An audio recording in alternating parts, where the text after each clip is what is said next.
The small creature had reappeared in another circle of mushrooms, much like the one the creature had entered not long ago.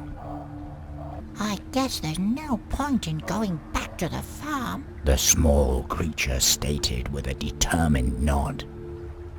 The mushroom caps felt soft and moist against the creature's hand. A tree, old and robust, was standing at the edge of the lake. Along the bark there were peculiar rune inscriptions. I wonder how old I will become before I begin to wither away, the small creature thought as it marveled at the majestic tree. The old tree's bark was thick and sturdy.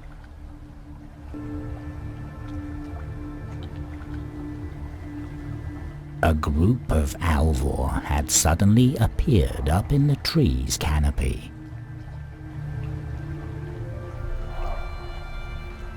The lake was still, its dark water silently reflecting the foreboding tree line. The water looks awfully dark, the small creature said as it saw the rocks get swallowed up by the water over and over again. The small creature was tempted to enter the water, but hesitated at the last second. Below the alv tree there was a stone inscribed with strange runes. These runes look familiar somehow, the small creature thought as it moved its hand over the carved surface. The stone was far too heavy for the creature to move.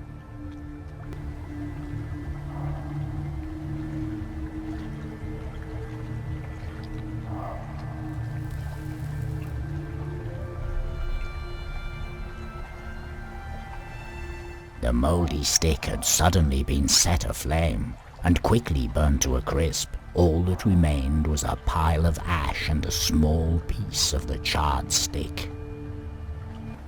This surely is a beautiful place, but why did the Elf Queen send me here? The creature wondered as it looked out across the glimmering lake, doubting that there would be a place for someone such as it along its shores.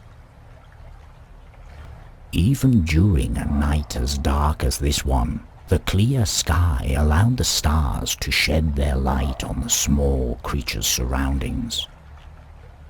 How wonderful it would be if they could shine like that forever, the small creature said to itself as it dreamily looked up at the night sky. No matter how hard it wished, the stars wouldn't come down to the small creature. A post with an iron ring mounted on it was sticking up from the ground. If I was big enough, I could put this on my finger, the small creature said with a shrewd smile. The small creature lifted the ring and let it fall down again with a thud. A frayed fishing net covered in fish remains had been washed ashore. Who would want to eat this? The small creature said with disgust as it removed a rotten fish head from the net. After getting entangled in the fishing net for a while, the small creature finally managed to pick it up. A glass bottle was floating on the lake, not giving in to the small wave's attempts to bring it to shore. It looks like there is something inside of it, the small creature thought to itself as it fixated its eyes on the bottle. The water wasn't shallow enough for the creature to reach the bottle. A group of bulrush plants were growing along the shoreline. I wonder if they could be of any use, the small creature said as it examined the strange grass. The small creature reached out and grabbed the strange plants. A hollow shell was lying on the ground. It has a hole right through it, the small creature said, surprised by the strange shape of the shell. The small creature picked up the mysterious shell. A row of nettles was blocking the small creature's path. I hope they aren't poisonous, the small creature thought to itself as it tried to find a way around the nettles.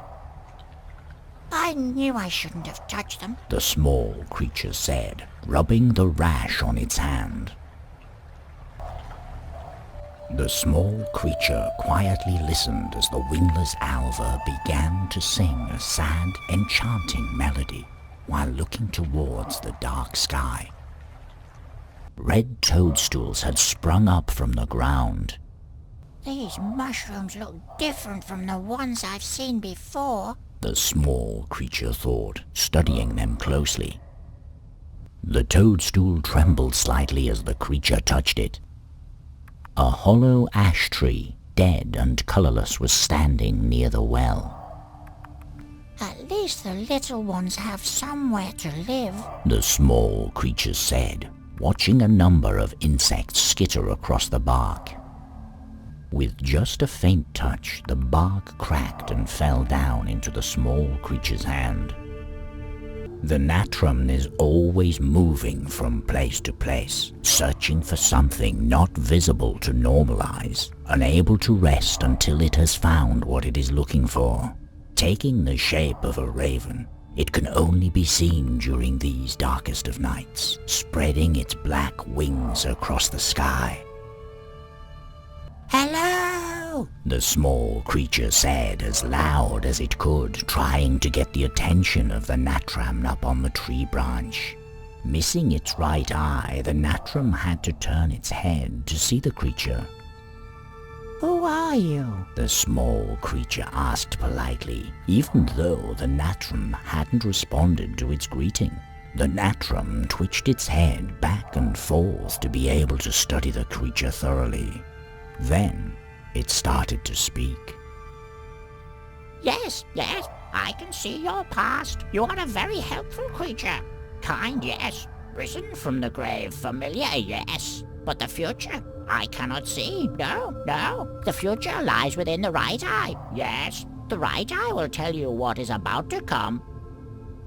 Once the right eye is back in the void, the future will reveal itself before your very eyes, yes. The natram called out, clacking with its beak. In the clearing there was a long-since dried-up well.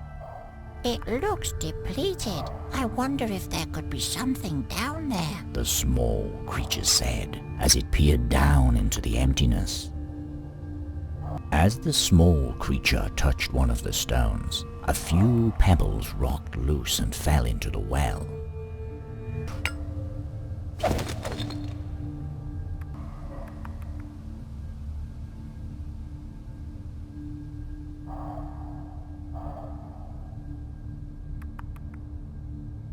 Broonscuba are guardian deities who reside in deep wells, making sure that the water is clean and drinkable. They also keep an eye out for curious children, chasing them away to prevent them falling down into the wells. A Broonscuba is usually not a particularly evil creature, but if its well gets polluted, the Broonscuba's anger knows no boundaries. As the small creature reached the bottom of the well, it was welcomed by two glaring eyes, staring at it suspiciously. Hello? the small creature said, meeting the eyes' glaring gaze. The pair of eyes kept staring at the creature as if they were waiting for something. The creature could feel the eyes burrowing into it like daggers and began to look around the well to avoid the eyes' penetrating gaze. You have a very nice home down here in the well, the small creature said in an attempt to get the one on the wall to talk. Without having blinked once, the eyes were still maintaining their intense stare. After a moment of silence, the Broonscuba started to speak. Well, aren't you going to say anything? You barge into my home, uninvited I might add, and you don't even have the manners to introduce yourself. Who do you think you are? I did introduce myself. The small creature mumbled, hurt by the Broonscuba's harsh accusation. Not a day goes by without someone new falling down into my well. All you do is stare at me. It's rude, that's what it is. You think it's good manners to just come down here and do as you please? Where are the gifts? The knock on the lid and the water?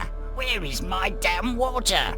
I'm not much of a guardian with nothing to guard now, am I? The Broonscooper muttered as he inspected the creature.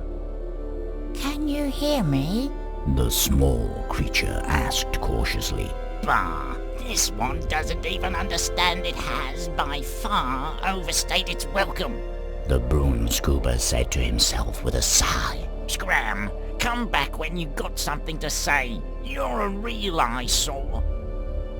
I don't think he can hear me very well. The small creature thought to itself as it glanced at the Broonscooper, still maintaining his terrifying gaze while mumbling to himself. The stench emanating from the Broonscooper was indication enough for the creature not to move any closer. A shovel had been struck into the ground at the bottom of the well. Looks like someone has been using it for eating, the creature said as it flicked off some of the leftovers from the tip. After much effort, the small creature managed to pull the shovel out of the ground. Can you hear me now? The small creature asked as it placed the shell in the Broonscooper's ear. What? The Broonscooper's fierce stare disappeared abruptly upon the surprising discovery. I haven't had any visitors speaking to me in a long time. Very well, good manners is a rare thing these days. I suppose you could have one of the gifts I've been given over the years. Cherish it like I have, and you will surely find it useful one day. I will. Thank you. The small creature said with a humble bow. The Broonscooper was busy studying the insects on his arms and took no notice of the small creature. Red toadstools had sprung up from the ground. They seem to be spreading fast through the forest. The small creature thought to itself, feeling slightly concerned. The toadstool trembled wildly as the creature touched it. With the help of the shovel, the small creature managed to remove a large enough section of the nettles for it to pass through. A beautiful wingless alva sat alone on a stone near the lake with her head slumping down. Hello there. I hope I'm not disturbing you. The small creature said anxiously as it approached the alva on the stone, hoping that she would not turn away at the sight of it. The alva slowly looked up at the creature as she wiped away a tear rolling down her chin. What's the matter? The small creature asked as it tilted its head in wonder. The alva gave the creature a sad look before turning round to expose her wingless back.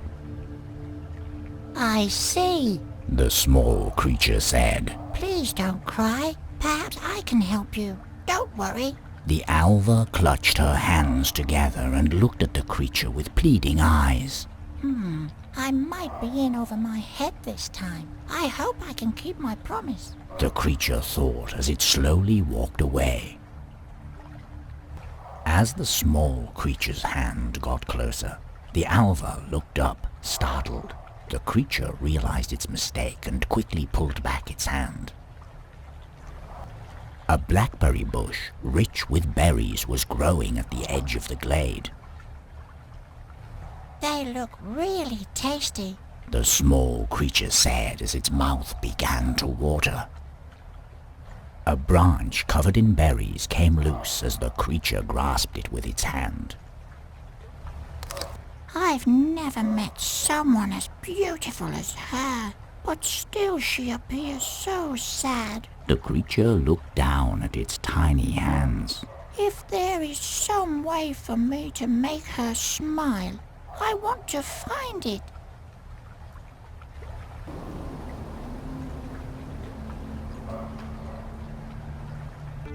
Nakan is a being that is said to dwell within the deepest lakes and rivers of the land. Lone travelers have been known to hear his ominous song as they take a moment to rest at the water's edge. If they find themselves listening to his enchanting melody for too long, a strange urge to join him in the dark water instills itself in the unlucky traveler.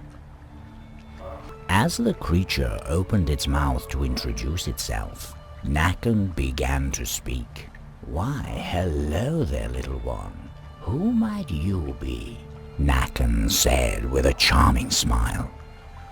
The creature began, but Nakan quickly interrupted. "Aren't you a talkative little one?" But The small creature tried, but Nakan interrupted once more. "Is there anything you can do besides staring like an imbecile?" Nakan continued, now with a snide smirk on his face. "Just stare at me. Stare like those pesky Alvor swirling around in the trees with their magic, flaunting their melodies as if they think them to be better than mine. Preposterous! The lake is my domain, and mine alone.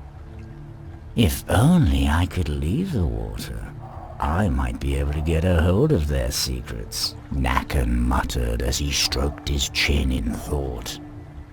"Anyway, my problems with the Alvor are none of your business. Why don't you use your tiny little feet and skip away out of my sight like a little bunny? Hop, hop!" Nakan exclaimed, making a waving gesture towards the small creature. Nothing but cinder and a blackened piece of the stick remained after the fire. what happened? The small creature thought, scratching its head as it watched grains of ash get swept away with the wind. The creature picked up the charred stick. The small creature placed the bulrush pods on the stone.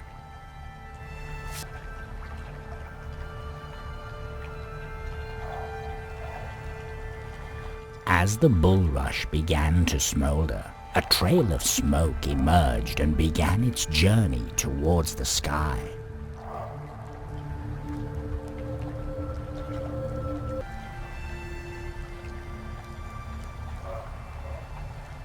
As the Alvor started to cough from the thick smoke, a thin trail of alv dust fell from one of them, forming a small pile on the ground.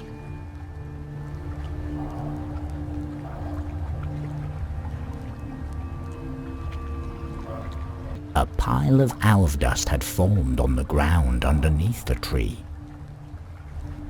It sure does sparkle. The small creature said as it stood in awe of the beautiful powder.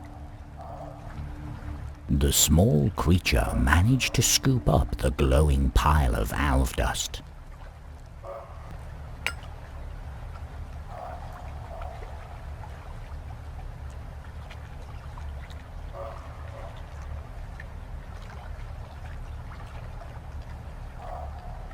The small creature poured the glowing alv dust into the lake. This feeling, I can feel them. Their power coursing through me. Maybe you aren't as useless as I thought. Here's a bottle for your troubles. I'm sure you can use it for whatever it is you do, Nakan said with a sarcastic look. You may still be able to prove yourself slightly competent. Get me one of their melodies. I want to see for myself just what makes their songs so captivating. Your reward will be greater next time.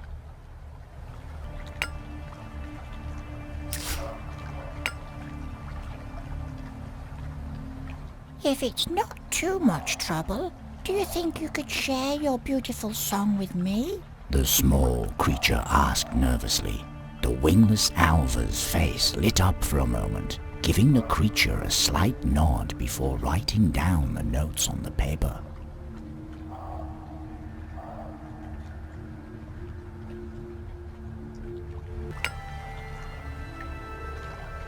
Why don't you come out in the water and give it to me? It's a little cold, yes, but once you're in, that feeling will soon go away. Trust me, Nakan said with an encouraging smile. I think I have to come up with another way to give this to him. The small creature thought to itself as it stood on the shore looking out over the dark lake.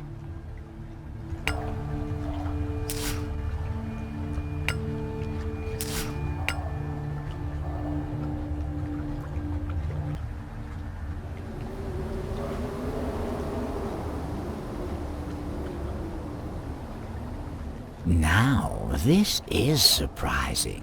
I didn't actually think you could obtain something like this, Nakan said, seemingly impressed by the melody written on the note sheet.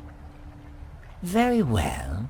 I suppose you have earned somewhat of a reward. Look into the shallow water at your feet. There should be something suitable buried in the sand. As the creature searched the bottom, it found a large mussel.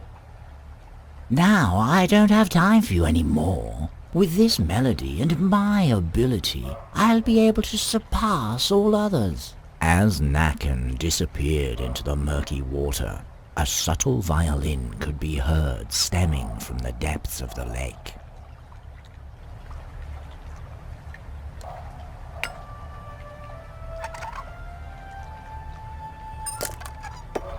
Using the iron ring, the creature was able to break the mussel. As it shattered, a gleaming pearl was revealed. Breaking the mussel had revealed a gleaming pearl. "Ooh," the creature uttered, looking at the pearl with big eyes. The creature reached down and picked up the exposed pearl. I don't think I can put this back together, the small creature said as it looked down at what remained of the mussel.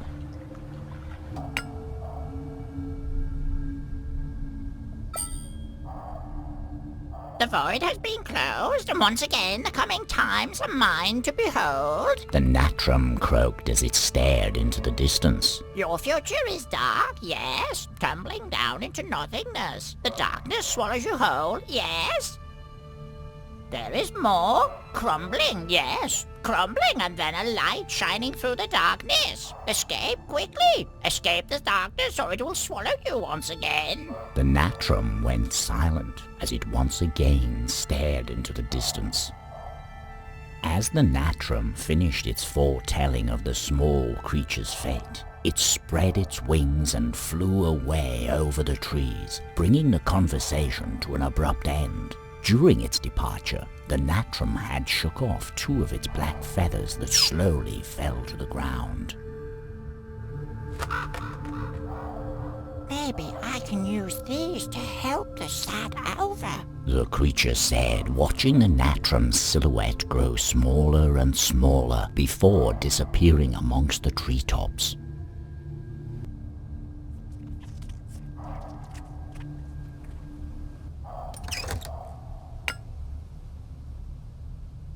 Using the sticky mucus, the creature was able to glue together the 2 feathers. Yes, perhaps this will do, It thought, proud of its creation.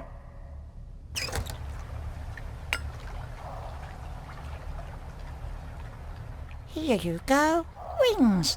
The small creature said cheerfully and held out its creation. The Alva gave the 2 feathers glued together by the snail mucus a doubtful look. Try them on. The small creature exclaimed. The Alva stood up and tried to put the wings on her back, but they just fell to the ground. They were simply too heavy.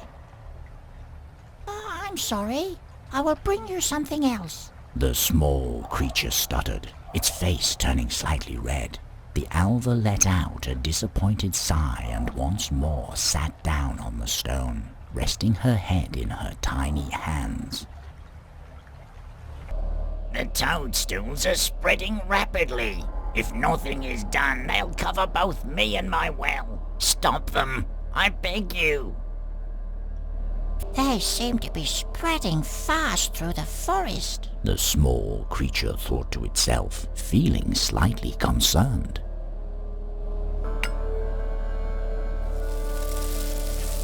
The broomscooper let out a calm sigh at the sight of the nettles. That should do the trick, at least for a while. The broomscooper looked at the creature. You need to escape this place. You can't stay here. The toadstools will soon engulf this part of the forest. Hurry! Flee while you still can. I should leave this place before I turn into a mushroom myself. The small creature thought, trying not to panic. The toadstool gave off a puff of stinking smoke as the creature touched it. As the creature turned around, it noticed the increasing amount of ominous toadstools beginning to move a bit too close for comfort. Heeding the broomscooper's warning, it decided to find a way to leave the lake. The sad Alva. The small creature suddenly remembered. Without wings, she won't be able to escape by herself.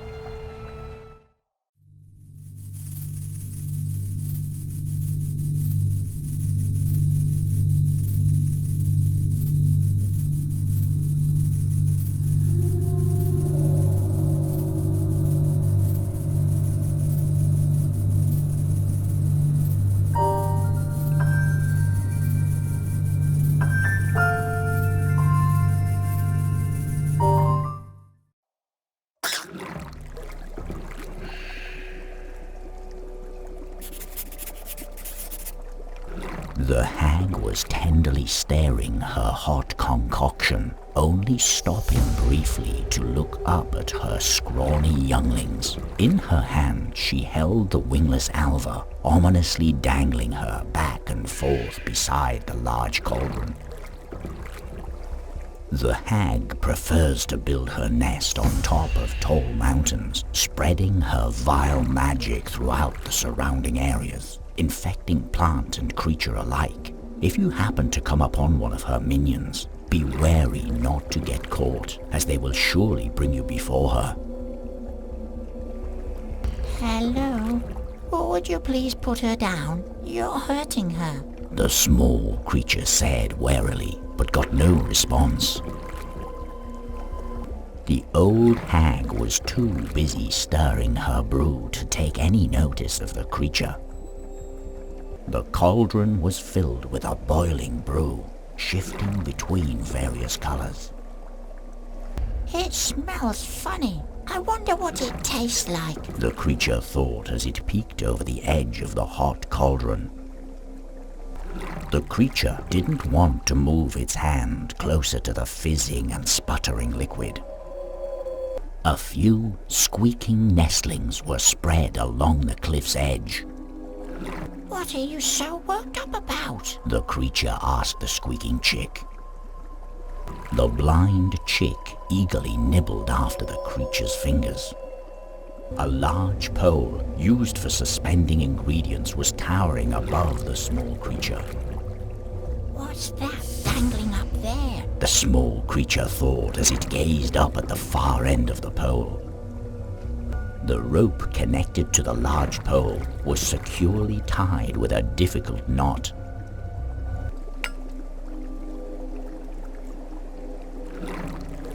The creature filled the bottle with a fresh batch of the hag's colorful brew.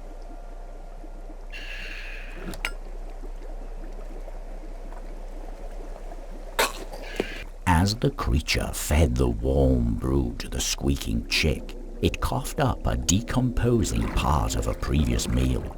Upon being fed, the chick quietened down, and a content look came over its previously agitated face.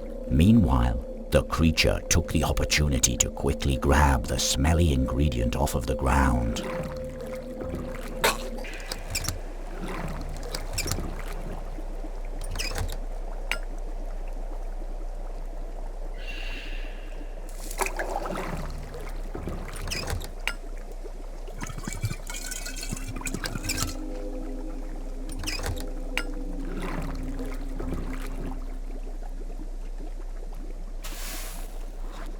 The corrosive brew had severed the rope, but the sack of ingredients had become stuck between a pair of nails.